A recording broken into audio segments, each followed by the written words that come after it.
نبی پاک صلی اللہ تعالیٰ علیہ وسلم کے بہت سارے صحابہ بڑی شانوں والے، ایک صحابی کا ہم آج ذکر کرنے جا رہے ہیں جن کا نام ہے حضرت ابو ذر غفاری رضی اللہ تعالیٰ۔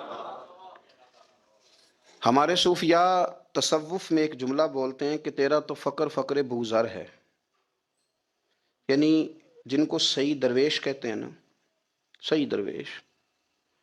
مولا علی شیر خدا رضی اللہ تعالیٰ عنہ فرمایا کرتے دو ہی تو بندے ہیں جو رب کے رستے میں کسی شے کی پرواہ نہیں کرتے۔ حضور کون سے؟ فرمایا کہ ابو ذر غفاری ہے اور دوسرے علی المرتضیٰ ہے۔ مولا علی فرمایا کرتے یہ نا مسلمانوں میں سے چوتھے یا پانچویں مسلمان ہیں۔ شروع سے ایک سلیم الطبع آدمی، کچھ لوگ طبعاً بڑے نفیس ہوتے ہیں، طبعاً اللہ کی طرف سے شروع سے ہی ان کا جو قبیلہ تھا بنو غفار وہ رہزنی کرتا تھا، لوگوں کو لوٹ لیتا تھا۔ شروع میں یہ کام کیا لیکن جب کچھ لوگوں کی چیخیں کانوں میں گئیں تو چھوڑ دیا، فرمایا نہیں یار طبیعت نہیں مانتی۔ اور نبی پاک کا کلمہ پڑھنے سے پہلے ہی بتوں کی پوجا چھوڑ کے رب کی عبادت شروع کر دی۔ لوگ پوچھا کرتے تھے آپ عبادت تو کرتے تھے پر منہ کدھر کرتے تھے؟ فرماتے تھے جدھر وہ کرا لیتا تھا کر لیتے تھے۔ کسی نے انہیں بتایا کہ مکے میں ایک شخص ہیں جنہوں نے اعلان نبوت کیا ہے، آپ کی طرح کی باتیں کرتے ہیں۔ انہوں نے اپنے بھائی کو بھیجا، ان کا نام انیس تھا، پتہ کر کے واپس آئے، بھائی کہنے لگے ابو ذر، ان کا نام جندب ہے اصل میں، ذر ان کے بیٹے کا نام ہے اور کنیت سے زیادہ معروف ہیں، ابو ذر غفاری کہلاتے ہیں۔ فرماتے ہیں کہ بھائی نے آ کے بتایا کہ وہ نیکی کا حکم دیتے ہیں، برے کاموں سے منع کرتے ہیں، صلہ رحمی کا پیغام دیتے ہیں، لیکن لوگ سارے مخالف ہیں۔ یہ چیز بھی بڑی کاؤنٹ ہوتی ہے، اسے نہ کاؤنٹ کیا کریں۔ لوگوں کی ترجیحات بدلتی ہیں، صبح کچھ دوپہر کچھ شام کچھ، اسے نہ کاؤنٹ کریں۔ انہوں نے اس بات کو کاؤنٹ کر کے بتایا کہ لوگ ان کے جو ہیں نا وہ مخالف ہیں سارے۔ تو حضرت ابو ذر غفاری کہنے لگے مجھے تسلی نہیں ہوئی، میں خود جا کے پتہ کروں گا۔ کہتے ہیں مکہ شریف آیا تو کسی ایسے آدمی سے پوچھ بیٹھا، میں تو کچھ اور سمجھا تھا وہ کچھ اور نکلا۔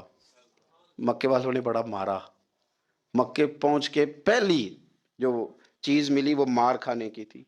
اب میں ڈرتے کسی سے پوچھتا ہی نہ، بھوک بھی بڑی تھی، رہنے کو جگہ نہیں تھی، حرم شریف میں لیٹا رہتا تھا۔ میرے نصیب دیکھو مجھے ایک شخص نے آ کے ہلایا، کہنے لگے اگر مناسب سمجھیں تو میں آپ کو دیکھ رہا ہوں کافی دیر سے، آپ کوئی پردیسی ہیں، آپ کا اپنا مہمان نہ بنا لوں؟ تو میں نے کہا آپ کا کیا نام ہے؟ کہنے لگے میرا نام ہے علی ابن ابی طالب۔ کہتے ہیں مولا کائنات گھر لے گئے، کھانا بھی کھلایا، جگہ بھی دی سونے کو، خدمت بھی کی، لیکن چونکہ میں تو پہلے ایک سے پوچھ کے مار کھا بیٹھا تھا، میں نے پوچھا نہیں میں کدھر آیا ہوں۔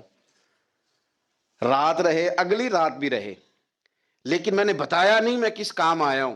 حضرت ابو ذر غفاری رضی اللہ تعالیٰ عنہ کہتے ہیں خود ہی مولا علی نے پوچھا بتا سکتے ہو کیسے آئے ہو؟ میں نے کہا راز رکھ لو گے؟ فرمایا بڑا کشادہ سینہ دیا رب نے مجھے، تو بات تو کر۔ کہنے لگے یار میں تو محمد مصطفیٰ کی زیارت کرنے آیا صلی اللہ تعالی علیہ وسلم۔ یہ بے نیاز لوگوں میں سے ہیں حضرت سیدنا ابو ذر غفاری۔ میں حضور کی زیارت کے لیے، حضرت علی کہنے لگے سویرے لے چلوں گا۔ انسان بزدل نہیں ہوتا، ہر انسان بزدل نہیں ہوتا، اور بلا وجہ ٹکراؤ کی پالیسی بنا لینا یہ بھی سیانے لوگوں کا کام نہیں۔ حکمت کے تقاضوں کے مطابق چلنا یہ بھی دلیر لوگوں کا ہی کام ہوتا ہے۔ حضرت مولا علی کہنے لگے صبح لے کے چلوں گا پر حالات ٹھیک نہیں، شرارتی لوگ ہر جگہ ہوتے ہیں، اگر کوئی شرارتیوں کا ٹولہ ملا نا جو کھڑا ہوگا جاسوسی کرنے کے لیے کہ حضور کی طرف کون کون جا رہا ہے، تو میں نیچے جھکوں گا جوتے کا تسمہ ٹھیک کرنے کے لیے، لیکن آپ نے نہیں کھڑے ہونا، آپ نے چلتے رہنا ہے تاکہ کسی کو شک نہ ہو۔ کہتے ہیں اس ترتیب سے حضرت علی مجھے لے کے گئے، میں حضور کی بارگاہ میں پہنچا۔ مولا علی کہتے ہیں بڑے بڑے لوگ سوال کرتے تھے پر یہ شروع سے سلیم الطبع تھے، مجھے کہہ لینے دینا، جنہوں نے ماننا ہوتا ہے وہ لمبے سوال کرتے ہی نہیں۔ مان جو لیا تو لمبے سوالوں کی ضرورت ہی کوئی نہیں۔ کہتے ہیں لوگ بڑے بڑے سوال کرتے تھے پر ابو ذر نے دو تین باتیں پوچھی اور آگے جا کے کہنے لگے حضور ہاتھ بڑھائیں مجھے کلمہ پڑھائیں۔ نبی پاک صلی اللہ علیہ وسلم نے کلمہ پڑھایا، فرمایا باہر جا کے نا ابھی ذکر کرنا کہ تم مسلمان ہو گیا، یہ ماریں گے۔ عرض کی حضور انہیں مارنے دے، میں آیا بھی مار کھا نہیں ہوں، انہیں مارنے دے نا۔ پڑا فلک کو کبھی دل جلوں سے کام نہیں، داغ دلوی نے کہا تھا پڑا فلک کو کبھی دل جلوں سے کام نہیں، اور جلا کے راکھ نہ کر دوں تو داغ نام نہیں۔ ماری تو کھانے آئے ہیں، مارنے دیں، کرنے دیں زہر جتنا لگانا ہے لگانے دیں۔ باہر جا کے اعلان کیا، مکے والوں نے مارا، اتنا مارا کہ بے ہوش ہو گئے۔ پھر کسی نے بتایا کہ تم نے گزرنا بھی ہے ان کے علاقے سے، بنو غفار سے، پھر ان کا پتہ بھی ہے یہ لوگ بڑے سخت ہیں، پھر چھوڑا۔ تب ان بڑے جلالی تھے، زاہد مزاج تھے، فرماتے تھے کہ جو تمہاری ضرورت سے زیادہ ہے وہ سارا صدقہ کرو۔ کنز کے معاملے میں ان کا رویہ یہ تھا، صرف حضرت صدیق اکبر کو کچھ نہیں کہا انہوں نے، باقی حضرت عمر جیسے آدمی کو بھی کھڑا کر کے کہہ لیتے تھے یہ مال کیوں رکھا ہوا ہے خزانے میں، بانٹتے کیوں نہیں سارا؟ اور جناب عثمان غنی رضی اللہ تعالیٰ عنہ کے ساتھ تو باقاعدہ کئی دفعہ اس موضوع پر گفتگو کی۔ وہ کہتے تھے کہ جب اللہ کہتا ہے قرآن میں کہ مال دولت جمع نہیں کرنی، تو وہ جو لوگ تھے وہ بھی بڑی شانوں والے تھے، وہ کہتے تھے کہ اللہ نے جب زکوٰۃ فرض کی تو مال جمع ہوتا ہے تو زکوٰۃ فرض ہوتی ہے نا، جب فطرانے کا کہا تو مال ہوتا ہے تو فطرانہ آتا ہے نا، تو آپ جو کہہ رہے ہیں وہ ٹھیک ہے پر آپ اعلیٰ بات کر رہے ہیں تقوی کی، سارا بانٹو۔ تو حضرت ابو ذر غفاری کہتے تھے چلو ٹھیک ہے تمہاری بھی بات مان لیتا ہوں، پر یہ بتاؤ مدینے والے کا اپنا طریقہ کیا ہے؟ کہ بھئی حضور کا طریقہ تو وہی ہے جو آپ بتا رہے ہیں۔ تو فرمانے لگے پھر اس رستے نہ چلیں جو رستہ مدینے والے رسول کا ہے، اور حضور سے، نبی پاک سے عشق کرتے بڑا کھل کے۔ یہ صحابہ صفہ میں سے تھے۔ کلمے پڑھنے کے بعد چونکہ طبیعت جلالی تھی تو حضور نے بھیج دیا، فرمایا واپس جاؤ اپنے قبیلے میں تبلیغ کرو۔ واپس گئے، بھائی کو مسلمان کیا، والدہ کو مسلمان کیا، قبیلہ سارا مسلمان کیا، وہیں رہے۔ ہجرت مدینہ کے بعد آئے تبوک کے موقع کے قریب، اور حضور نے اصحاب صفہ میں رکھ لیا۔ نوکری کرتے مدینے والے رسول کی، دلیر آدمی تھے، بڑا قبیلہ تھا، پر ڈیوٹی کرتے، ڈیوٹی خدمت کرتے۔ ایک بیٹا تھا زر اس کا نام تھا، اس کی ڈیوٹی لگائی تم نے میرے نبی پاک کے اونٹ چرانے، ڈاکو آئے تو صاحبزادہ اونٹوں کی، اونٹنیوں کی حفاظت کرتے شہید ہو گیا۔ اور یہ انوکھا بندہ ہے جس نے شرط لگائی تھی کہ میں نے کالی سیاہ رنگ کی عورت سے شادی کرنی، انوکھا بندہ ہے۔ ایک بیٹی تھی، ایک بیٹا، بیٹا شہید ہو گیا، بیوی سے کہا تم نے نبی پاک کے گھر میں خدمت کرنی ہے، حضور کے گھر والوں، اور میں نبی پاک کی نوکری کروں گا۔ حضور کی خدمت کرتے، ہر وقت خدمت میں رہتے، اور حضور جب آتے نا، صحابہ صفہ میں یہ شامل تھے جو لوگ دین سیکھتے، حضور جب آتے تو سب سے پہلے آ کے حضرت ابو ذر غفاری کا پوچھتے، بلائیں، اور جب بات کرتے حضور تو بار بار ان کو مخاطب کر کے بات کرتے۔ حضرت ابو ذر غفاری رضی اللہ تعالیٰ عنہ کا نبی پاک سے اتنا پیار کہ ہماری بھی مشکل حل کر دی۔ ابو داؤد شریف میں موجود ہے، ایک دن کہنے لگے یا رسول اللہ صلی اللہ علیہ وسلم، اگر کوئی بندہ کسی سے پیار بڑا ہی کرے پر اس جیسے عمل نہ کر سکے، کوشش کرے کرنا، لوگ ہمیں کہتے ہیں نا جی پیار بڑا، عمل بھی تو کرو نا، بھی کرنا چاہیے، پر انسان ہے نا، غلطی بھی تو ہو ہی جاتی ہے۔ اب ہم عمل نہیں کر سکتے تو تم ہمیں پیار بھی نہیں کرنے دو گے، مہربانی کرو پیار تو کرنے دو نا۔ حضرت ابو ذر غفاری نے کہا، ابو داؤد شریف میں موجود ہے، یا رسول اللہ صلی اللہ تعالی علیہ وآلہ وسلم، حضور پیار بڑا کرے پر ان جیسے عمل نہ کرے تو حکم کیا ہے؟ تو حضور نے فرمایا پیار سچا کرے، اللہ قیامت کے دن جس سے محبت کرے گا نا اس کے ساتھ ہی دونوں کو اکٹھا فرما دے گا۔ تو حضرت ابو ذر نے فوراً کہا حضور پھر مجھے آپ سے بھی بڑا پیار ہے، رب سے بھی بڑا پیار ہے۔ فرمایا فکر نہ کرنا، جنت میں اکٹھے ہی جائیں گے۔ اتنی محبت رسول پاک کی ذات کے ساتھ، حضور کی نوکری کرنا۔ ایک دن خدمت کرتے کرتے سو گئے، حضور مسجد میں آئے پتہ کرنے کہ ابو ذر آرام کر رہا ہے۔ یہ بھی مزہ ہوتا ہے، خیال رکھنا اپنے درویشوں کا، کیا کھایا کیا پیا کہاں سوئے۔ حضور رات کو آئے، یہ سوئے ہوئے تھے، فرماتے ہیں حضور نے میرا انگوٹھا ہلایا، میں اٹھ کے بیٹھ گیا، حضور بھی میرے پاس بیٹھ گئے، اور میں ابو ذر بڑا پیار کرتے ہو، سونے آپ کو پتہ ہی ہے، کہ یار تو بڑی نوکری کرتا ہے، ایک دن وہ بھی آئے گا جس دن تجھے میری مسجد اور میرے شہر سے جانا پڑے گا، پھر کیا کرو گے؟ تو عرض کی حضور کسی کی طاقت ہے مجھے آپ کے شہر سے نکالے؟ میں تلوار نکال لوں گا۔ نبی پاک نے فرمایا تلوار نہ نکالنا، جہاں تمہیں بھیجا جائے چپ کر کے چلے جانا۔ حضور کب تک؟ فرمایا جب تک اللہ تیری اور میری ملاقات نہیں کرا دیتا، یعنی وصال تک۔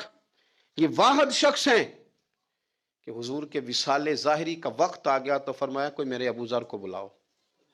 جب یہ آئے تو حضور لیٹے ہوئے تھے، یہ جھکے نبی پاک کی طرف، حضور میں حاضر ہوں، تو حضور نے پکڑ کے سینے کے ساتھ لگا لیا۔ میرے رسول پاک صلی اللہ علیہ وسلم کی خدمت میں ایک دفعہ عرض کرنے لگے حضور مجھے صوبے کا گورنر بنا دیں، تو نبی پاک نے فرمایا ابو ذر میں عہدے پسند نہیں کرتا، تو تمہیں بھی میں کہتا ہوں عہدہ نہ لینا، تمہیں بھی کہتا ہوں عہدہ نہ لینا۔ فرمایا ابو ذر میں جو چیز اپنے لیے پسند کروں گا تمہیں بھی اسی کا مشورہ دوں گا، تم بندے اچھے ہو پر یہ کام تمہارے بس کا نہیں ہے۔ بڑے زاہد آدمی، میرے رسول کریم صلی اللہ تعالی علیہ وآلہ وسلم نے ان کے بارے میں فرمایا جس طرح نبیوں میں حضرت عیسیٰ علیہ السلام ہوئے. حضرت عیسیٰ دیکھیں نا، انبیاء میں اللہ تعالیٰ نے ہر قسم کی عظمت نبیوں کو دی. جناب سلیمان علیہ السلام کا تو تخت بھی ہوا میں اڑتا تھا، جن تک تابع دار تھے. اور نبیوں میں حضرت عیسیٰ بھی ہیں جن کے پاس گھر بھی کوئی نہیں، شادی بھی کوئی نہیں کی، اینٹ سرانے رکھ کے تکیہ بناتے. ایک ان کے پاس کنگھی تھی اور ایک پیالہ تھا. دیکھیں جو بندہ نیک ہو نا، وہ بھی نیک ہیں، اللہ کے نبی ہیں. آپ اپنا تقوی مسلط نہیں کریں گے، جو وہ کر رہے ہیں وہ بھی مخلص ہو کے کر رہے ہیں. حکومتیں جو چلانی ہیں تو وہ کس نے چلانی ہے؟ اگر نیک بندے نہیں آئیں گے تو غلط لوگ آئیں گے، قوموں پہ ظلم کریں، وہ بھی اپنی جگہ ٹھیک ہے. لیکن یہ جو کر رہے ہیں یہ بات بھی اپنی جگہ بالکل ٹھیک ہے. ہم پتہ کیا کرتے ہیں، ہم چیزوں کو مسلط کرتے ہیں، ایک دوسرے پر مسلط نہیں کریں چیزوں کو. آپ جو کر سکتے ہیں، جو رستہ آپ کو صحیح لگتا ہے اختیار کر لیں. یہی تو ہمارے دین کا حسن ہے کہ سارے رستے واضح کر کے ہمیں دکھاتا ہے. حضرت عیسیٰ علیہ السلام نے ایک دن دیکھا کہ ایک بندہ نا انگلیوں کے ساتھ اپنے بال سیدھے کر رہا ہے. تو آپ نے فرمایا یار کنگھی کے بغیر بھی کام چل سکتا ہے، کنگھی بھی خیرات کر دی. دیکھا ایک بندہ ہاتھ کا تکیہ بنا کے لیٹا ہے، تو فرمایا اینٹ بھی دے دو، کسی کے کام آ جائے گی. ایک دن دیکھا کہ ایک بندہ نا یوں چلو میں پانی پی رہا ہے، فرمایا پیالہ بھی رہنے دو، اس کے بغیر بھی کام چل ہی جاتا ہے. جناب عیسیٰ کا یہ زہد تھا. میرے نبی پاک علیہ السلام نے فرمایا جس نے جناب عیسیٰ کا زہد دیکھنا ہو وہ میرے ابو ذر غفاری کو دیکھے. ان کو دیکھے، یہ دنیا میں جناب عیسیٰ کے زہد کے مطابق چلتے پھرتے ہیں. ساری زندگی دولت کو، مال کو پسند نہیں کیا. جہاں رہتے تھے ایک گورنر صاحب نے 300 دینار تحفے میں بھیجے. تو ایک ہوتا ہے نا بندہ کہتا نہیں نہیں ضرورت نہیں. اور حضور سید عالم صلی اللہ علیہ وسلم نے تو عمر سے فرمایا تھا جو خود بخود آ جائے وہ قبول کر لو اللہ کی طرف سے. لیکن ان کا رنگ فقیری والا تھا اور تھوڑا انوکھا تھا. 300 دینار آئے تو فرمانے لگے اسے جا کے کہو تمہیں کوئی اور بندہ نہیں ملا دھوکہ دینے کے لیے، میرے گھر ہی مال بھیج دیا ہے. فرمانے لگے میرے پاس گدھا ہے سواری کرنے کے لیے، میرے پاس بکریاں ہیں دودھ پینے کے لیے، میرے پاس ایک چادر اضافی ہے سامان میں سے. میں تو ڈرتا ہوں کہ رب کہیں اس چادر کے بارے میں سوال نہ پوچھ لے، اور تم ہو کہ میرے پاس یہ لے کے آئے ہو. حضرت عثمان غنی کے پاس جا کے کہا کرتے کتنا لوگوں کے پاس پیسہ آ گیا ہے، ہر بندے کے گھر میں مال ہے، یہ کیا ہو رہا ہے، لوگوں سے کہیں خرچ کریں غریبوں پہ. عثمان غنی فرمانے لگے تمہیں تو خوش ہونا چاہیے کہ میرے دور میں لوگ خوشحال ہو گئے ہیں. آپ فرمانے لگے نہیں، وہ والا رنگ زیادہ بہتر ہے جو مدینے والے نے اختیار فرمایا، کیونکہ کچا رنگ للاری والا چڑھدا تے لیندا رہندا عشق تیرے دا رنگ محمد، جدوں چڑھ جائے پھر نہیں لیندا. آپ کی طبیعت کے اندر دولت سے بیزاری. حضرت ابو دردہ، حضرت ابو موسیٰ اشعری، حضرت ابو ہریرہ رضی اللہ تعالی عنہ، یہ سمجھ لیں ان کے کلاس فیلو تھے، ان کے ساتھ پڑھا تھا انہوں نے. حضرت ابو ذر غفاری ان پر بھی جلال کرتے. آپ یقین کریں کہ طبیعت نا ایسے کیف میں آ گئی ان کو پڑھ کے. ان کو پڑھا جب کچھ دنوں سے تو کچھ انوکھا، یہ انوکھی وجہ ہے، سارے زمانے سے نرالے ہیں. یہ بندے کون سی بستی کے یار اب رہنے والے ہیں، یہ کس طرح کے لوگ ہیں، کیا سوچ ہے. حضرت ابو دردہ رضی اللہ تعالیٰ عنہ کے گھر کے قریب سے گزرے تو حضرت ابو دردہ مکان بنا رہے تھے. کیا جملہ کہا، تڑپ گئی روح. فرمانے لگے ابو دردہ تجھ سے مجھے یہ امید نہیں تھی یار. فرمایا کیا ہوا؟ فرمانے لگے اب تیرا مکان بنانے کے لیے بھی اللہ کے بندوں کی پشتوں پر اینٹیں رکھی جائیں گی. تیرا مکان بنانے کے لیے رب کے بندوں کی پشتوں پر اینٹیں تیرے لیے. حضرت ابو دردہ نے گردن جھکا لی. فرمایا یار جہاں تو ہے نا تو بالکل ہی ٹھیک کہتا ہے. کیوں؟ میرے نبی پاک صلی اللہ علیہ وسلم نے فرمایا اس زمین کے اوپر اور آسمان کے نیچے ابو ذر غفاری سے سچا بندہ کوئی نہیں، ان سے زیادہ سچا کوئی نہیں. فرمایا تو ٹھیک کہتا ہے یار، صحیح کہتا ہے. حضرت ابو موسیٰ اشعری رضی اللہ تعالیٰ عنہ کو گورنر بنا دیا گیا عراق کا. اب حضرت ابو موسیٰ اشعری صحابہ میں ایک بڑے جلیل القدر صحابی ہیں، اور ان کی عظمتیں، رفتیں، بلندیاں کیا کہنا، بڑی گہری دوستی تھی. لیکن جب وہ گورنر بن گئے نا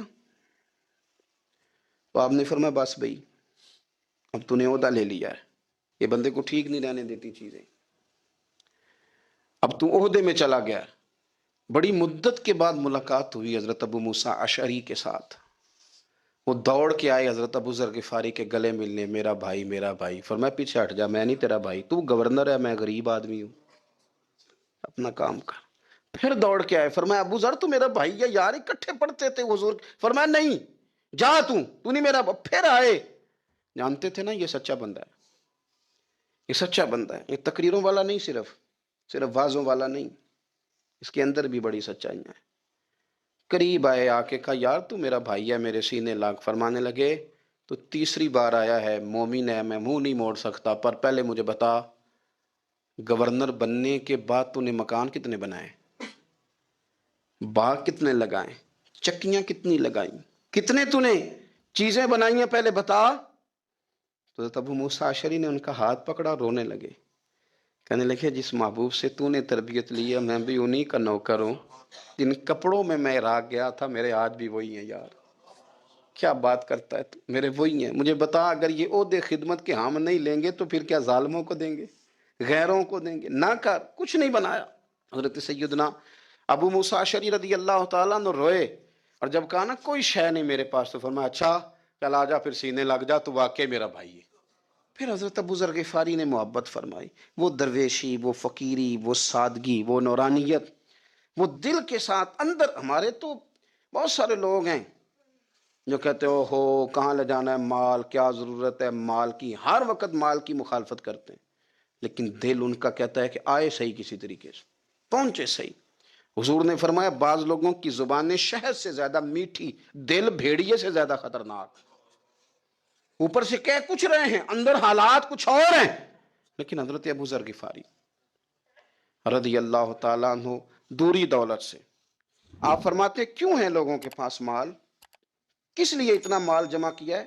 کیا ساری غریبی ختم ہو گئی ہے، غربت مٹ گئی ہے ساری؟ کیوں لوگ مال بناتے ہیں؟ ایک اور آپ کی کلاس فیلو تھے جو بصرے کے گورنر بنے، عبداللہ بن عامر رضی اللہ تعالیٰ۔ ایک صاحب سے ملاقات ہوئی، جناب نافع تائی ان کا نام تھا، تو حضرت ابو ذر غفاری سے وہ بڑے شوق سے ملنے آئے، حضور کے صحابی سمجھ کر کے۔ فرمایا کہاں کے رہنے والے ہو؟ کہا میں تو بصرے کا رہنے والا ہوں۔ فرمایا وہاں میرے ایک کلاس فیلو ہیں عبداللہ بن عامر، کہا وہ تو آج کل گورنر ہیں۔ فرمایا میرا ایک پیغام دے دو گے اس کو جا کے؟ کہا حضور دے دوں گا۔ فرمایا اس سے جا کے کہنا تو گورنر بن کے بھی زندہ ہی ہے، اور میں پانی کا پیالہ پیتا ہوں، کھجور کھاتا ہوں اور رب کی عبادت کرتا ہوں، میں بھی تو زندہ ہی ہوں نا، تو بھی زندہ ہی ہے، اس سے آگے کچھ نہیں ہے۔ اور میں کھجور کھاتا ہوں، پانی کا پیالہ پیتا ہوں، میں بھی تو زندہ ہوں نا۔ اللہ اکبر۔ نافع تائی کہتے ہیں اس پیغام کی سمجھ نہیں آئی، لیکن میں لے کے گیا۔ عبداللہ بن عامر سے میری ملاقات ہوئی تو میں نے کہا جی ایک پیغام دینا ہے، تو انہوں نے کچھ توجہ نہیں کی۔ جب میں نے بتایا نا کہ حضرت ابو ذر غفاری کا پیغام ہے تو ان دونوں آنکھیں کھول دیں، کہنے لگے جلدی بتاؤ انہوں نے کیا کہا ہے۔ فقر اور درویشی کے رستے پہ چلنے والوں کے امام سیدنا ابو ذر غفاری نے کیا کہا ہے؟ تو کہتے ہیں مجھے پاس بٹھا لیا، شفقت فرمائی، کہنے لگے اب بتاؤ انہوں نے کیا کہا ہے؟ تو عرض کرنے لگے انہوں نے کہا ہے کہ تو گورنر ہے، تو بھی زندہ ہے، اور میں کھجور کھاتا ہوں، پانی پیتا ہوں، رب کو یاد کرتا ہوں، میں بھی تو زندہ ہی ہوں نا۔ کہنے لگے ایک دفعہ پھر کہہ۔ کہا انہوں نے کہا تھا کہ میں کھجور کھاتا ہوں، پانی پیتا ہوں، عبادت کرتا ہوں، میں بھی تو زندہ۔ کہا ایک دفعہ پھر کہہ۔ کہتے ہیں تیسری دفعہ کہا تو وہ اتنا روئے کہ انہوں نے چادر میں منہ چھپا لیا۔ کہنے لگے یار وہ ٹھیک ہی کہتا ہے، وہ صحیح کہتا ہے، اتنا مال، اتنے عہدے، اتنی چیزیں، اتنا کچھ جمع کر کے رکھا ہے، ان کا حساب دینا، ان چیزوں کی اللہ کے حضور کیا عذر پیش کریں گے، کس طرح رب کی بارگاہ میں بتائیں گے، کیا وجہ تھی، کن چکروں میں ہم نے زندگی گزار دی۔ سیدنا ابو ذر غفاری رضی اللہ تعالیٰ عنہ نے اپنی حیات مبارکہ ساری کی ساری فرماتے تھے کہ ہم نہیں عمل کریں گے تو کون کرے گا؟ وہ خاص سادگی، وہ خاص، اور پتہ میرے نبی پاک نے کیا فرمایا؟ فرمایا مجھے میرے رب نے حکم دیا ہے کہ میں 4 لوگوں سے پیار کروں۔ اللہ اکبر، کاش کبھی آپ اس حدیث کے جملوں کو سمجھیں۔ اور یار اللہ نے حکم دیا ہے محبوب پیار کرے، حضور کس سے؟ تو پہلے 3 مرتبہ نبی پاک نے ایک ہی شخص کا نام لیا، فرمایا علی سے، علی سے، علی سے، پھر فرمایا ابو ذر غفاری سے، پھر فرمایا جناب مقداد سے، پھر فرمایا سلمان فارسی سے۔ رب نے مجھے کہا ان سے پیار کرو، حضرت ابو ذر غفاری تبوک کے موقع پر نا اونٹ پہ بیٹھے تھے، پیچھے رہ گئے، اونٹ پر بیٹھے تھے تو پیچھے رہ گئے، اونٹ سست تھا، تھک گیا، چل نہیں رہا تھا۔ حضرت ابو ذر غفاری رضی اللہ تعالیٰ عنہ پہلے تو اسے لے گئے ایک گاؤں میں کہ اونٹ بیمار ہو گیا، اس کا علاج کرایا، لیکن جب وہ ٹھیک نہ ہو سکا نا تو اونٹ وہیں چھوڑ دیا۔ حضور صلی اللہ علیہ وسلم کے پیچھے ضرور پہنچنا ہے میدان تبوک میں، تو جو سامان تھا وہ سارا پشت پہ رکھا اور اکیلے ہی چل دیے، تنے تنہا اور پیدل۔ سامنے سے گرد اڑتی ہوئی نظر آئی تو لوگوں نے کہا حضور پتہ نہیں کون آیا ہے۔ فرمایا تمہیں نہیں پتا، مجھے تو پتا ہے نا، ابو ذر غفاری آیا ہے، ابو ذر غفاری آئے۔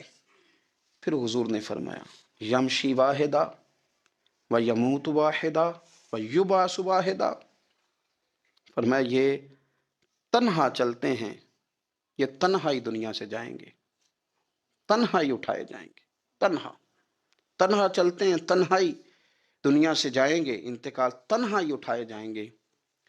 جو بہت زیادہ سختی کرنے لگے صحابہ پہ، بہت زیادہ،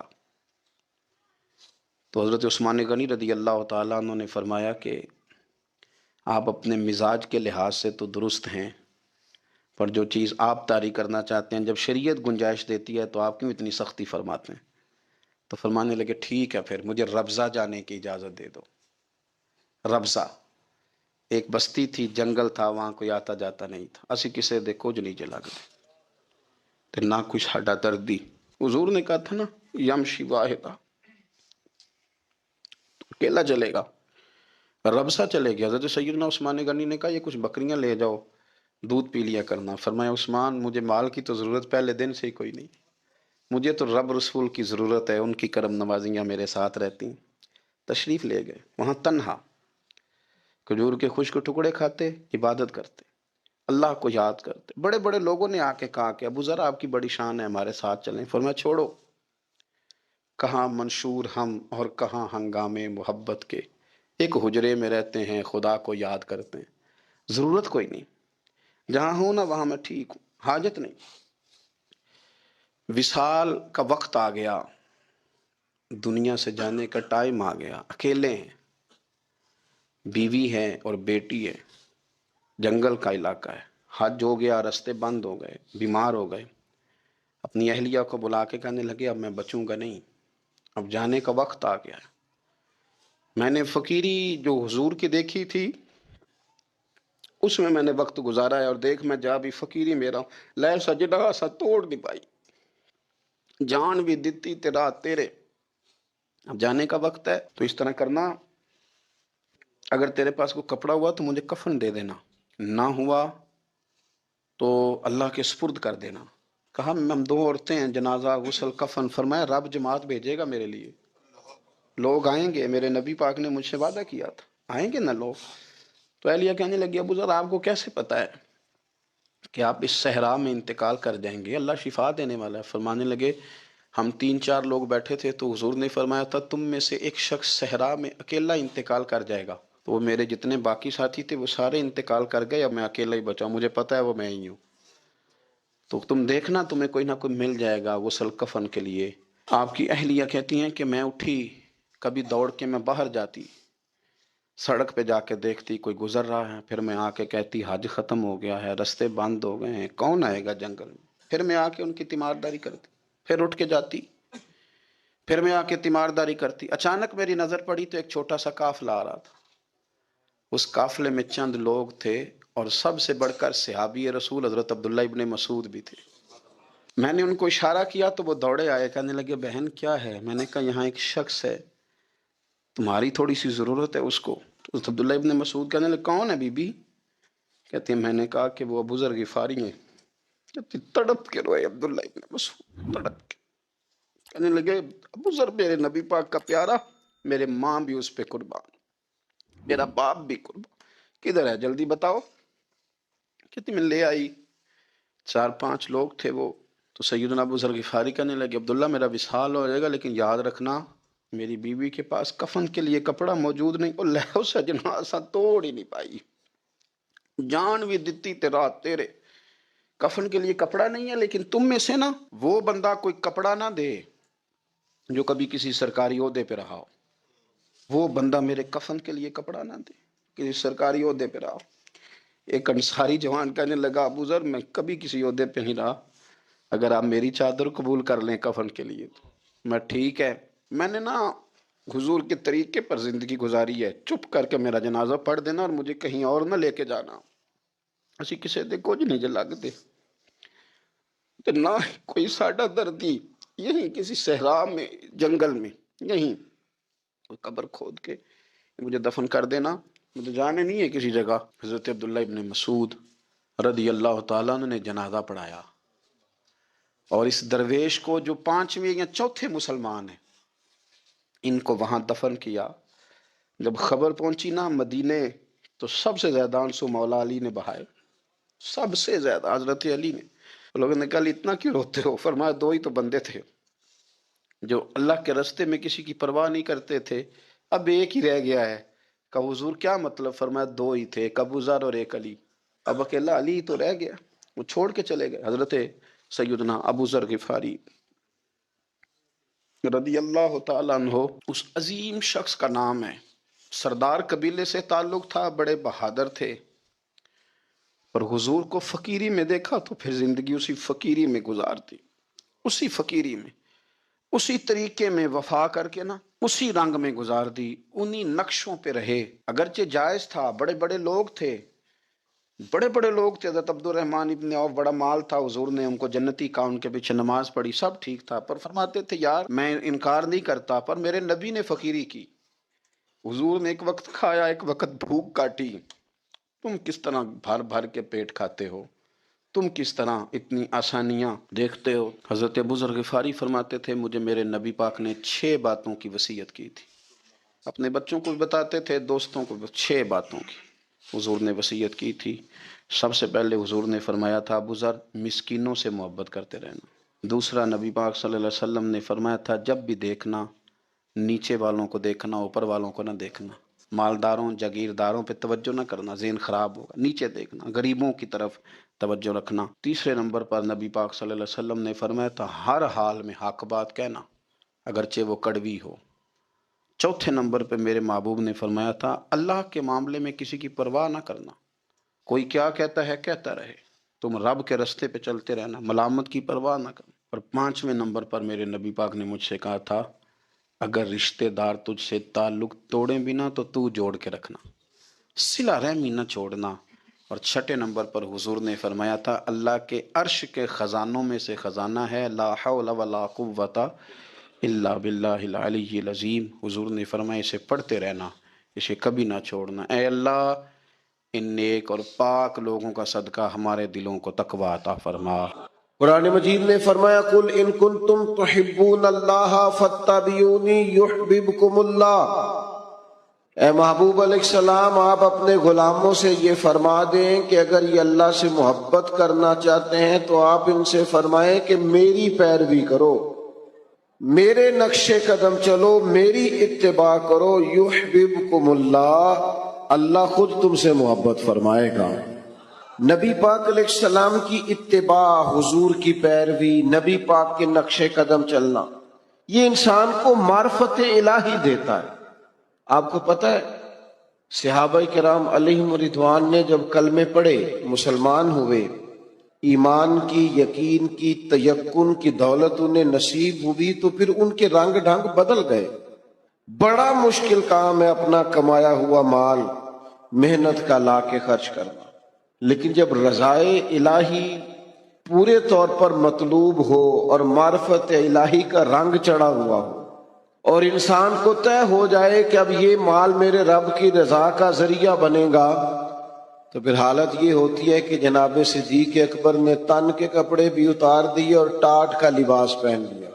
تینوں لب دیاں آپ گواچے، سانو اپنی خبر نہ کوئی، ساتھوں تے پارے نے ککھ گلیاں دے، سانو آکھ دے لوگ شدائی، اسا لنگ نموس دا ساڑ کے چولا، گل پہنے تاج گدائی، او سجنا اپنا آپ گوایا تاں یار نے چاتی پائی۔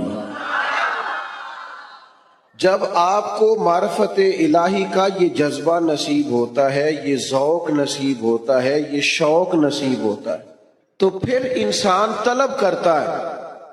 نبی پاک صلی اللہ تعالی علیہ وسلم نے فرمایا شہید بھلا اللہ کی بارگاہ میں کیا خواہش کرتا ہے؟ اللہ کرے آپ کی زیادہ توجہ میری طرف ہو جائے۔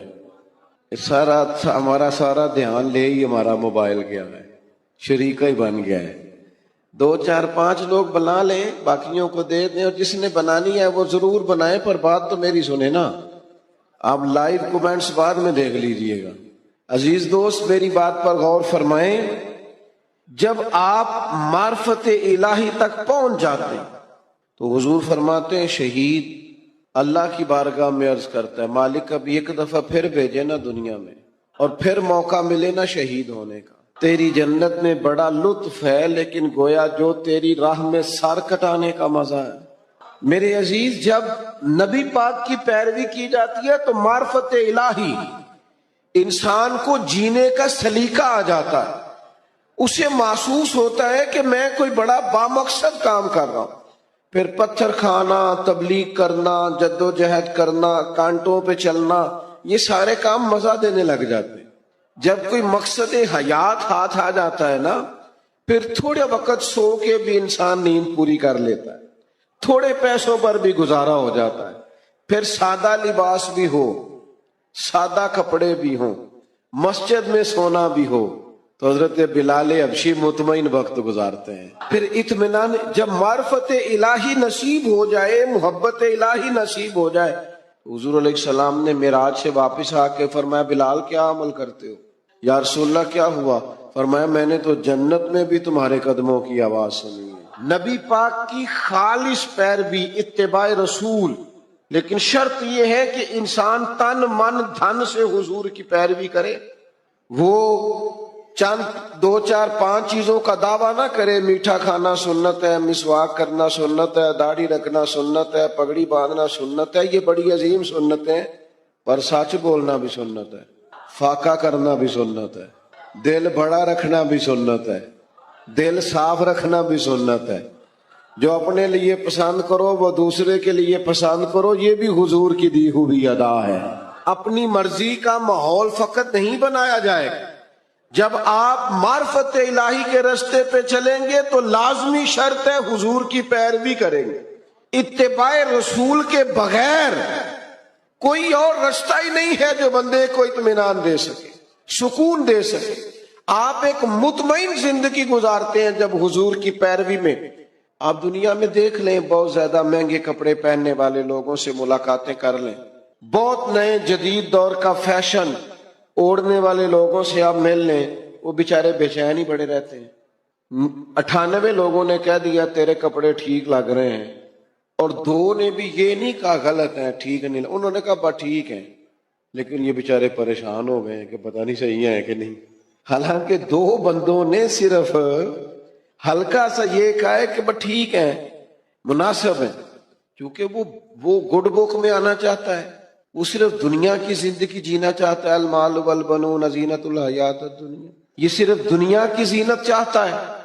تو لیول یہ ہو جاتا ہے کہ بڑی مہنگی گاڑیوں میں لوگ بے چین ہیں، تبصرے کر رہے ہیں، زیادہ بول رہے ہیں، اپنی تعریفیں اپنے منہ سے کر رہے ہیں، بیچارے الجھے سے، بکھرے سے ٹوٹتی بکھرتی باتیں کرتے ہیں۔ لیکن اگر حضور کی اتباع نصیب ہو، اگر پیروی نصیب ہو، تو حضرت عمر نے دیکھ لیا تھا ایک دفعہ سرکار کو موٹے بان کی چارپائی پہ لیٹے ہوئے، صحیح مسلم بخاری دونوں میں موجود ہے۔ تو عرض کی یا رسول اللہ آپ اللہ کے محبوب ہو کے اتنی مشقت کرتے ہیں؟ تو محبوب نے فرمایا عمر تم یہ پسند نہیں کرتے کہ کیسر و کسرا دنیا میں آرام کریں اور آخر میں رسوا ہو جائے، اور ہم دنیا میں تھوڑی مشقت برداشت کریں اور آخرت کی ساری عزتیں اللہ ہمیں ہی عطا فرما دیں۔ بس یہ بات جناب عمر نے پلے سے باندھ لی، زندگی کو سادہ کیا، بود و باش کو سادہ کیا، حضور کی اتباع، اور یہ چیز تسلی دیتی ہے، دل مطمئن ہو جاتا ہے۔ آپ کبھی دیکھیں محنت مزدوری کرنے والے لوگوں کو، ان کو کوئی ٹینشن نہیں ہوتی کوئی ہمیں دیکھ رہا ہے کہ نہیں دیکھ رہا، کسی کو کپڑے پسند آئے ہیں کہ۔ جو لوگ اللہ تعالیٰ کی معرفت کے بعد مطمئن زندگی گزارتے ہیں وہ ذہنی الجھاؤ سے بچ جاتے ہیں۔ وہ ایک مطمئن اطمینان بخش وقت گزار کے دنیا سے جاتے ہیں۔ حضرت عمر رضی اللہ تعالیٰ عنہ کے زمانے میں نا فتوحات بہت زیادہ ہو گئی تھی اور مال غنیمت بھی بڑی تعداد میں آتا تھا، 25 ہزار 50 ہزار دینار بدری صحابہ کو ملنے لگے تھے۔ وسعت آ گئی تھی، اور جائز بھی ہے کہ آپ کے پاس اگر پیسے ہوں، وسعت ہوں، تو آپ کو قیمتی لباس پہننے تو منع بھی نہیں، اچھا گھر بنا لیں تو منع بھی نہیں۔ لیکن حضرت عمر کا لباس وہی پرانا سادہ، کئی جگہوں پہ پابند لگے ہوئے، آتے اسی سے جمعہ پڑھاتے، اسی سے فیصلہ کرتے، اپنی زندگی میں مست، کوئی پرواہ نہیں۔ بچے جب بڑے ہو جاتے ہیں پھر ہلکے ہلکے مشورے بھی تو دیتے ہیں نا، تو بچے ہلکے پھلکے مشورے بھی دیتے ہیں، ٹھیک ہے کوئی بات نہیں، سب رہنے دیں، سب ٹھیک ہے۔ تو کچھ لوگوں نے مشورہ دیا کہ اتنے بڑے لوگ جناب عمر سے ملنے آتے ہیں، وزیر مشیر اور کیا بات، اور وہی سادہ اور پھٹا پرانا اور پیوند لگا ہوا لباس۔ تو سب نے مشورہ کیا کہ حضرت عمر سے کہنا چلیں کرتا ہی نیا لے لیں، آپ کے پاس مال آتا ہے آپ سارا بانٹ دیتے ہیں، حصہ تو آپ کو بھی ملتا ہے، آپ بانٹ دیتے ہیں، تو چلو تھوڑا سا حرج کیا ہے۔ تو سب نے مشورہ کیا کہ کہنا ہے حضرت عمر سے۔ تو ایک صحابی بولے، کہنے لگے کہنا تو ہے پر وہ شعر بھی بتاؤ جو عمر سے بات کرے گا، وہ بندہ بھی تو بتاؤ نا بھائی جو عمر فاروق سے بات کرے۔ تو لوگوں نے کہا ایک بندہ ہے نا جس کی عمر بات ٹالتے نہیں۔ کہا وہ کون ہے؟ کہا مولا علی شیر خدا، حضرت عمر ان کی بات نہیں ٹالتے۔ لوگوں نے حضرت علی شیر خدا کی خدمت میں عرض کی کہ حضور آپ کہیے نا جناب عمر سے، کب حالات بدل گئے ہیں، لوگوں کے پاس وسعت آئی ہے۔ حضور علیہ السلام کے زمانہ مبارکہ میں ظاہری طور پر، ورنہ تو بڑی وسعت تھی، ظاہراً اتنی وسعت نہ تھی۔ جناب صدیق اکبر کا زمانہ بھی کچھ ایسا ہی تھا، تو اب تو بڑا مال غنیمت آتا ہے اور حالات اور کے اور ہیں، تو حرج کیا ہے اگر نیا کرتا لے لیا جائے؟ تو حضرت علی کہنے لگے بالکل تمہاری بات ٹھیک ہے، توجہ ہے نا آپ کی، اور عمر سے کہنا بھی چاہیے۔ پر فرمانے لگے یہ بھی مجھے پتہ ہے میں کہوں گا تو وہ مان لیں گے، پر یہ تمہیں بتاؤں میں نے کوئی نہیں کہنا، میں نہیں کہوں گا، کیونکہ میں عمر کی طبیعت کو جانتا ہوں۔ کہا پھر کیا کریں؟ فرمایا سید عائشہ صدیقہ سے کہو، وہ ماں ہے نا مومنوں کی، حق رکھتی ہیں۔ لوگوں نے یہ سارا مدعا جناب عائشہ صدیقہ سے بیان کیا، بلایا، جناب عمر دوڑے حاضر ہوئے، اماں جی حکم ہو، پردے کے پیچھے بیٹھ گئے۔ فرمایا عمر اب اللہ نے وسعت کر دی ہے، مال آ گیا ہے، گنجائش آ گئی، تو آپ نیا کرتا لے لے، کیا حرج ہے؟ تو حضرت فاروق اعظم چپ کر گئے۔ بزرگوں کے سامنے جو منصب کے لحاظ سے بزرگ ہوں، بڑے ہوں، ان کے سامنے زیادہ باتیں نہیں کرنی چاہیے۔ حضرت عمر چپ کر گئے، کہا اماں جی آپ حکم کریں، شام سے پہلے کرتا بدل لوں گا۔ لیکن فرمانے لگے ایک بات کرنے کی اجازت ہے، ایک بات کہنے کی اجازت ہے۔ کہا کہیے، توجہ ہے آپ کی میری طرف؟ تو حضرت عمر فرمانے لگے اماں جی یہ جو میں نے کرتا پہنا ہے نا، حضور کے زمانے میں بھی میں اسی طرح پہنتا تھا، حضرت صدیق کے زمانے میں بھی اسی طرح پہنتا تھا، میرا دل کرتا ہے میں اسی طرح رہوں جو میرا رنگ حضور کے دور میں اس میں بڑا راضی ہوں، بڑا مطمئن ہوں، یہی میرا طریقہ ہے۔ بس جناب عمر نے بات کی تو جواب کوئی نہیں آیا۔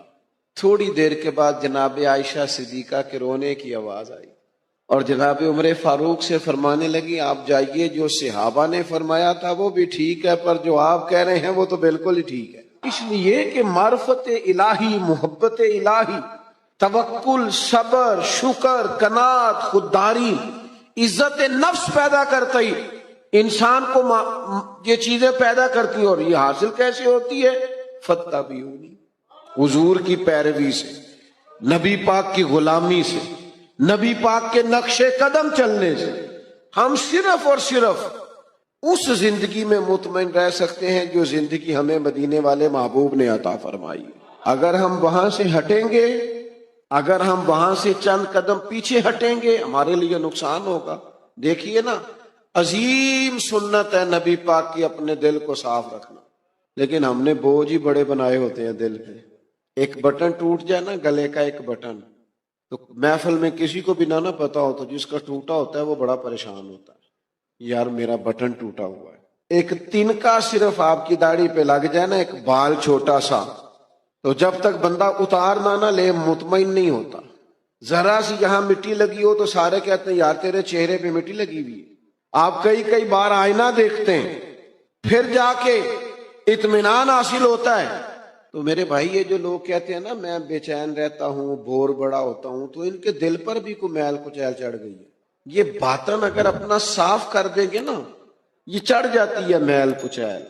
مجھے بتائیں، بندہ حسد کرے اور پھر سکون سے رہے، یہ ہو سکتا ہے؟ دل میں بغض رکھے اور سکون سے رہے، یہ ہو سکتا ہے؟ وہ تکبر کر رہا ہے، کسی کو حقیر جان رہا ہے، پھر سکون سے رہے، یہ ممکن ہے؟ جب ہم اپنی طبیعت پر، باطن پر بوجھ، میل کچیل چڑھا لیتے نقصان ہوتا ہے۔ جب دل پوری طرح صاف ہو گیا، پرواہ کوئی نہیں ہے، اللہ کے ہر بندے سے پیار ہے، ہر صحیح العقیدہ کی محبت ہے، ہر ایک کے بارے میں دل میں گنجائش ہے۔ پاک ہووے تے پاک ہی ملدا ہی، تے بنا پاکوں پاک نہیں ملدا۔ سارے جسم دے دھون دے نالوں اکو تولا ٹکڑا دل دا۔ آپ دل صاف رکھیں گے نا، دل صاف، یہ حضور کی عظیم سنت، یہ والی اتباع کریں گے نا نبی پاک کی، آپ بڑی ہلکی پھلکی زندگی گزاریں گے۔ آپ کو مطمئن ہوگا کہ آپ الجھے ہوئے نہیں۔ آپ دیکھیے نا، ترمذی میں حدیث ہے، حضور علیہ الصلوۃ والسلام نے فرمایا، اے انس، اے میرے بیٹے، آپ سے ہو سکے تو صبح اس حال میں کیجئے گا کہ آپ کے دل میں کسی کا بغض نہ ہو۔ اور حضور فرمانے لگے، یہ میری سنت ہے، دل میں بغض نہ رکھنا، یہ میری، بولیے، یہ میری سنت ہے۔ اور میرے عزیز، دل میں صفائی، ستھرائی۔ صحابہ فرماتے ہیں، حضرت عبداللہ ابن عمر فرماتے ہیں، ہم ایک دن نا حضور کی بارگاہ میں بیٹھے تھے، 2-3 لوگ، دروازے پہ دستک ہوئی، تو نبی کریم نے فرمایا دروازہ کھولو، جو بندہ دروازے پہ آیا جنتی ہے۔ کہتے ہیں ہمارا تو رشک سے حال ہی کوئی نہیں تھا جسے حضور نے جنتی کہہ دیا۔ دروازہ کھولا تو بندہ بڑا سادہ سا، تازہ تازہ اس نے وضو کیا ہے، پانی کے قطرے داڑھی سے گر رہے ہیں، جوتے اس نے بغل میں دبائے ہوئے، آ کے حضور کی خدمت میں بیٹھا، کوئی کام کہا، پھر وہ رخصت ہو گیا۔ کہتے ہیں ہمیں بڑے رشک آیا کہ یار کمال آدمی ہے، حضور نے جنتی فرما دیا، یہ تو کمال ہو گئی۔ فرماتے اتفاق کی بات یہ کہ اگلا دن آیا، وہی ٹائم، وہی وقت، اسی طرح ہم بیٹھے تھے، پھر دستک ہوئی، حضور نے فرمایا کھولو دروازہ، جو آیا ہے وہ جنتی ہے۔ کہتے ہیں اب تو حال ہی کوئی نہیں تھا ہمارا تڑپنے والا، اس لیے کہ دروازہ کھولا تو بندہ بھی وہی تھا جو کل آیا ہے۔ مسند امام احمد بن حنبل میں روایت موجود ہے، فرماتے ہیں حسن اتفاق کے تیسرا دن، وہی ٹائم، وہی وقت، اسی طرح ہم بیٹھے تھے، دروازے پہ دستک ہوئی، محبوب فرمانے لگے کھولو بھائی جنتی آیا ہے۔ فرماتے ہیں ہمارا حال نہیں تھا کوئی، اس پر ناز کرتے، رشک کرتے، غبطہ ہوتا۔ بندہ آیا، سادہ بندہ، جوتے سائیڈ پہ رکھے، پانی کے قطرے داڑھی سے گر رہے تھے، وہ کام کیا، جب وہ باہر نکلا تو حضرت عبداللہ ابن عمر کہتے ہیں میں بھی اجازت لے کے اس کے پیچھے ہو گیا۔ میں نے کہا یار 2-3 دن اپنا مہمان بنا لو گے؟ 2-3 دن، تو یہ بڑا عجیب کام ہوتا ہے نا، 2 گلیاں چھوڑ کے کسی کا گھر ہو تو وہ کہے مجھے مہمان بنا لو۔ تو کچھ ہوتے ہیں نا ایسے بھی مہمان، تو بن گئے مہمان، مجھے مہمان بنا لو۔ کہتے میں نے کہا بھئی میں کوئی امیر آدمی نہیں ہوں، غریب ہوں، جو روکھی سوکھی کھاؤں گا تمہیں بھی ملے گی، آ جاؤ۔ حضرت عبداللہ فرماتے ہیں 3 دن اور 3 راتیں میں اس کا مہمان رہا۔ میں پتہ کرنا چاہتا تھا وہ کیا عمل کرتا ہے، جس کی وجہ سے نبی پاک صلی اللہ تعالی علیہ وسلم نے جنت کی بشارت دے دی، میں معلوم کرنا چاہتا تھا۔ لیکن آپ فرماتے ہیں میں نے کوئی ایسی بات دیکھی نہیں۔ وہ عشاء پڑھ کے سوتا، فجر کی نماز تک سویا رہتا، اور میں تو درمیان میں اٹھ کے تہجد بھی پڑھتا تھا۔ وہ تو صرف کروٹیں بدلتا تو اللہ کا ذکر کرتا، باقی وہ ساری رات اس نے عشاء سے لے کر فجر کی اذان تک آرام کیا۔ فرماتے ہیں وہ تو تھوڑے صدقات کرتا تھا، میں زیادہ کرتا تھا۔ میں بڑا حیران تھا کہ 3 دفعہ نبی پاک صلی اللہ تعالی علیہ وسلم نے جنت کی بشارت عطا کی ہے، اور بندے کا حال یہ ہے کہ کوئی خاص عبادت نہیں۔ تیسرے دن میں چھٹی لے کے اس سے اجازت لے کے جانے لگا تو وہ بھی حیران تھا کہ 3 دن بندہ راہ ہے، سمجھ کوئی نہیں آئی۔ فرماتے میں نے بھی اسے کہا یار مجھے ضرورت نہیں تھی، اصل بات یہ ہے تو بندہ بڑا کمال ہے، 3 دن تک نبی پاک نے تجھے جنت کی بشارت دی ہے، میں تو 3 دن 3 راتیں تیرا مہمان رہا، پتہ کروں تو کیا عمل کرتا ہے تاکہ میں بھی کروں اور وہ فضیلت میں بھی پالوں جو تجھے حاصل ہے۔ فرماتے ہیں وہ کہنے لگا عمل کوئی بھی نہیں، وہی ہے جو آپ نے دیکھ لیا ہے، 5 نمازیں پڑھتا ہوں، حسب توفیق صدقہ کرتا ہوں۔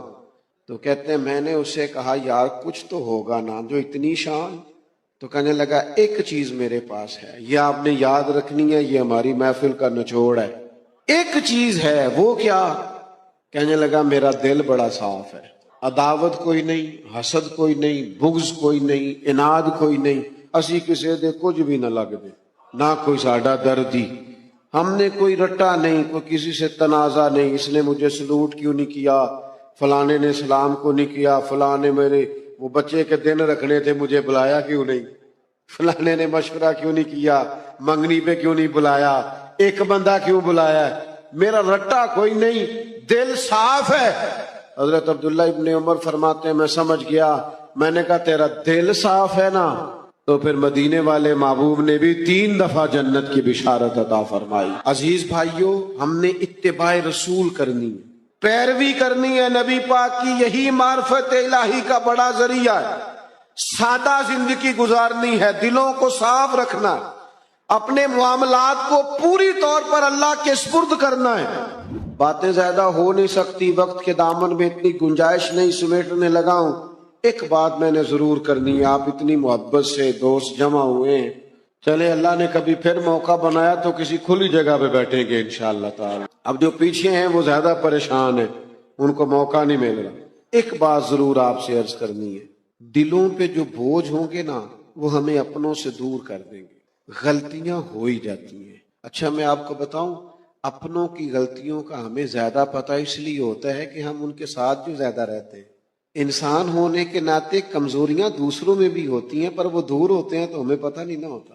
کمزوریاں انسانوں میں رہیں گی، لیکن یہ جو ہم عداوت پال لیتے ہیں نا، آپ یقین کریں، ایک بوڑھے بزرگ مجھ سے کہنے لگے پیر صاحب بچے لڑ کے لیدا لیدا ہوئے نے تے اسی میاں بیوی سب تو چھوٹے نال ہاں، ہن چونکہ بھرا لڑے نے تے اسی دوجے دے گھر نہیں جا سکتے۔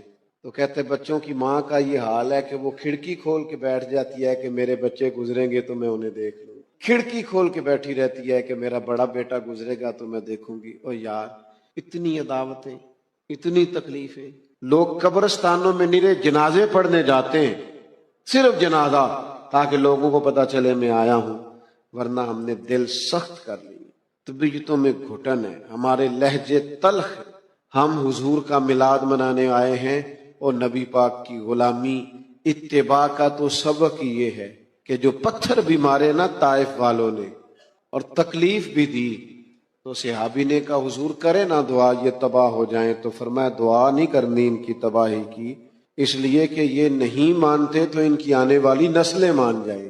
دل کو سخت نہیں کیا، اپنے دل میں لوگوں کے، مکے والوں نے کیا کچھ نہیں کیا، پر ایک دفعہ معافی مانگی، محبوب نے کئی دفعہ معاف فرمایا۔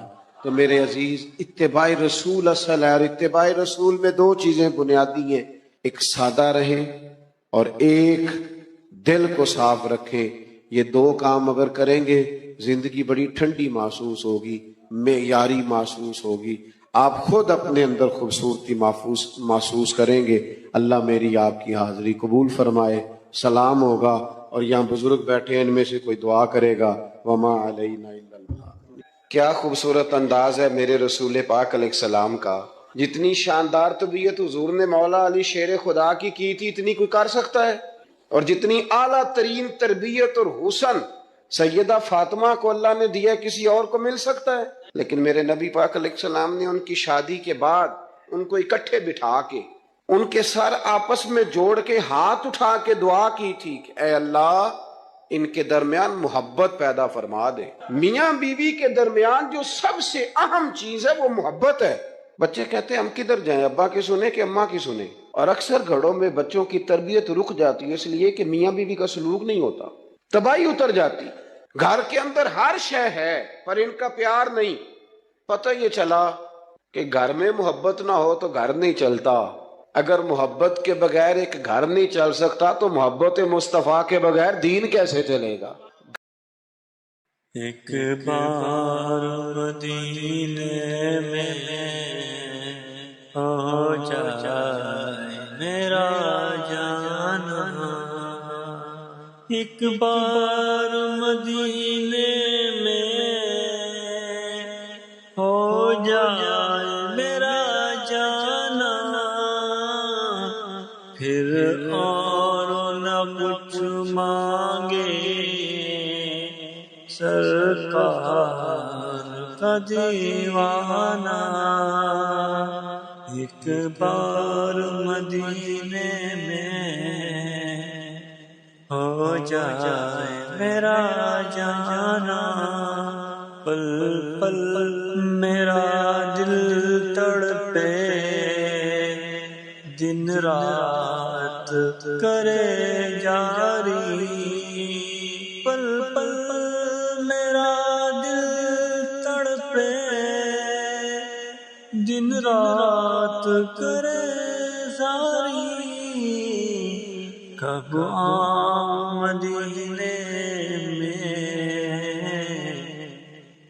کب آئے میری باری، کب آؤں مدینے میں، کب آئے میری باری، کب جا کے میں دیکھوں گا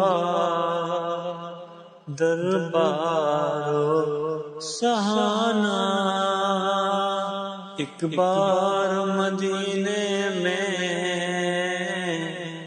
ہو جائے میرا جانا، اس آس پہ جیتا ہوں ایک روز بلائیں گے، اس آس پہ جیتا ہوں ایک روز بلائیں گے، اور گنبد خضرا کا دیدار کرائیں گے، اور گنبد خضرا کا دیدار کرائیں گے، پھر پیش کروں گا میں اشکوں سے بھرا نذرانہ، ایک بار مدینے میں ہو جائے میرا جانا۔ گھر نہیں چلتا میرے بھائی، ٹوٹ جاتا ہے، بکھر جاتا ہے، سارا کچھ ہونے کے باوجود۔ میں نے مردوں کو روتے ہوئے دیکھا ہے، عورتیں تو روتی ہیں، میں نے مردوں کو روتے ہوئے دیکھا ہے کہ کیا کروں، 4 بچے ہیں پر اس کو نہیں سمجھ آتی، وہ پاگل ہے، مہربانی کریں وہ سیانی ہو جائے، میں بچوں کے لیے پریشان ہوں، کدھر کیا کروں۔ یعنی عورت اگر وفادار اور پیار کرنے والی نہ ہو تو مرد کو آنسو نکل آتے ہیں کہ یہ سیانی ہوتی تو میرا گھر بن جاتا۔ او بھائیو، پیار بڑا ہی ضروری ہے، یہ محبت بڑی ضروری ہے، اس کے بغیر نہیں نظام چلتا۔ محبت ہو جاتی ہے نا، چلیں ایک واقعہ سناتا ہوں آپ کو، بات زیادہ مضبوط ہو جائے گی۔ داتا گنج بخش علی حجویری داتا صاحب نے لکھا ہے، یہ آج کل کا جو جدید نوجوان طبقہ ہے وہ ذرا بات جلدی سمجھ جائے گا۔ داتا صاحب رحمت اللہ لکھا ہے، حضرت عبداللہ بن مبارک رحمت اللہ علیہ سے کسی نے کہا کہ آپ بڑے زبردست محدث ہیں اور اتنی وارفتگی والے صوفی کم ملتے ہیں جتنے آپ ہیں، وجہ کیا ہے؟ تو حضرت عبداللہ بن مبارک فرمانے لگے، مجھے نہ توبہ کرنے سے پہلے ایک عورت سے عشق ہو گیا تھا، عورت سے۔ بڑی توجہ سے بات سمجھنا۔ آپ فرماتے ہیں میرا گھرانہ نمازی تھا، یہ داتا صاحب نے لکھا ہے کشف المعجوب میں۔ حضرت عبداللہ بن مبارک فرماتے ہیں کہ جس عورت سے مجھے عشق ہو گیا نا، اس کے محلے میں جا کے میں عشاء کی نماز پڑھتا تھا، اور پھر ساری رات میں اس کے گھر کے گرد رہتا تھا۔ وہ آدھی رات کو تھوڑی دیر کے لیے چھت پہ آتی تھی، 2-1 باتیں ہوتی تھی، میں لوٹ آتا تھا۔ فرماتے ہیں ایک رات میں نے عشاء کی نماز اس کے محلے میں جا کے پڑھی، قاری صاحب نے نا کچھ آیات لمبی پڑھا دی تو مجھے غصہ آیا۔ کہہ دیتے نا لوگ مولویوں نے کام کو نہیں، سانو تے اور بھی ہیں، تو کہتے ہیں کہ نماز لمبی پڑھا دی تو مجھے غصہ آیا کہ جلدی پڑھاؤ۔ فرماتے ہیں نماز وہاں پڑھی، سخت سردی تھی، رات لمبی تھی، میں اس کے گھر کے گرد جا کے نا تو منڈلانے لگا کیونکہ مجھے اس سے محبت تھی۔ فرماتے ہیں کہ 1 گھنٹہ 2 گھنٹے 4 گھنٹے 5 گھنٹے حتیٰ کہ سحری کا وقت ہو گیا، پاؤں پھوٹنے لگی، تو وہ نا بھاگتی بھاگتی چھت پہ آئی اور کہنے لگی کہ گھر میں رش بڑا ہے، مہمان زیادہ ہیں، آج بات نہیں ہو سکے گی۔ کہتے یہ لفظ کہتے وہ نیچے اتر گئی۔ جب میں وہاں سے واپس نکلا تو فجر کی اذان شروع ہو گئی۔ یوں سمجھ لیں کہ 13 گھنٹے 14 گھنٹے بیت گئے۔ حضرت عبداللہ بن مبارک فرماتے ہیں اچانک نہ میں نے اپنے دل پہ توجہ کی، ساری رات وہ آئی نہیں تھی پر مجھے اس پہ غصہ بھی کوئی نہیں آیا، مجھے وہ بری بھی نہیں لگی، ساری رات اس نے کھڑا رکھا لیکن میرے دل سے اتری بھی نہیں۔ کوئی نہیں سمجھ آئی آپ کو میری بات؟ فرماتے ہیں کہ پھر میں نے اپنے دل پہ توجہ کی تو مجھے سمجھ آئی کہ مجھے اس سے کھرا پیار ہے، سچا پیار ہے۔ یعنی اس نے آدھا جملہ کہا کہ میں مجبور ہوں، تو میں نے اس سے مزید نہ قسم اٹھوائی نہ گواہ مانگے، میں اس کی وہ مجبوری بھی فوراً ہی مان گیا۔ تو جناب عبداللہ بن مبارک فرماتے ہیں کہ جب میں نے وضو کر کے مسجد میں جا کے 2 سنتیں پڑھی نا تو میرے اندر سے آواز آئی، عبداللہ اگر ایک بی بی کے لیے تو ساری رات کھڑا رہ سکتا ہے اور اس کی سخت بات سخت انتظار بھی تجھے غصہ نہیں دلاتا، اگر عورت کے عشق میں سارا کچھ ہو سکتا ہے تو رب رسول کے عشق میں بھی ہو سکتا ہے۔ پھر ان کی بتائی ہوئی تراویحاں تجھے غصہ نہیں دلائیں گی، پھر ان کا کہا ہوا روزہ تجھے غصہ، پھر تو یہ نہیں کہے گا کہ بڑا مشکل کام ہے جی گرمیاں دے روزے نے، پھر تیری زبان سے کوئی لفظ، اس لیے کہ محبوب پر غصہ۔ وہ کسی اردو کے شاعر نے کہا تھا کہ اس نے کہا تھا عشق ایک ڈھونگ ہے، تو میں نے کہا تجھے عشق ہو خدا کرے، پھر کوئی تجھے اس سے جدا کرے، پھر تو اسے تسبیحوں پہ پڑا کرے، پھر تو گلی گلی پھرا کرے، پھر تو اسی کا نام جپا کرے، پھر میں کہوں کہ عشق ایک ڈھونگ ہے اور تو نہیں کہا کرے۔